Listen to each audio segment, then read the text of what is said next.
Of course, if you're a conductor, you never sing while you are conducting in a performance, and best not to do too much in rehearsals either, because the kids get very reliant on hearing your voice hitting them in the face, and that's what they're listening for.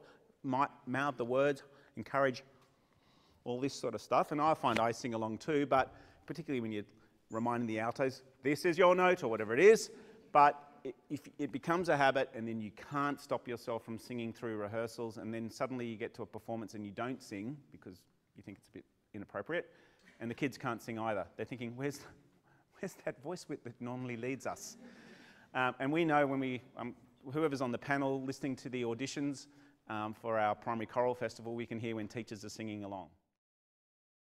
I find, and we find this really from watching audition videos, and especially people who put themselves on the audition video, and not that it's the wrong thing to do, but out of just habit, you know, being 3 or 4 conductors watching an audition tape, you can't help but watch what the conductor's doing.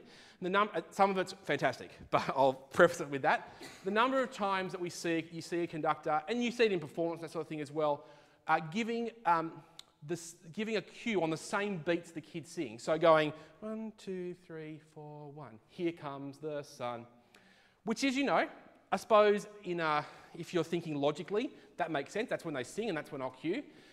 It's actually not going to help the kids at all. It will make it late.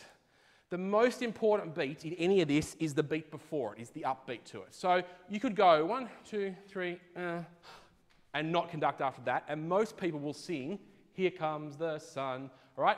So the beat before is what's the most important and the clearest. And this song especially, 1 is always the beat before. We're going, here comes the... So you make a really strong downbeat on 1, here comes the sun, and it will usually just happen. The other really important thing before they sing is that you breathe with the kids.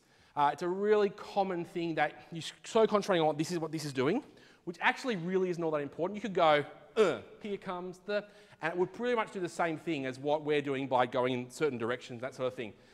You need to breathe with the kids so they are confident of when to come in. You know, whether it's 10 kids in front of you or 800 kids at the Opera House, breathing is one of those things that really gives kids that confidence, or really anyone, an ensemble, that confidence of coming in with you at the times.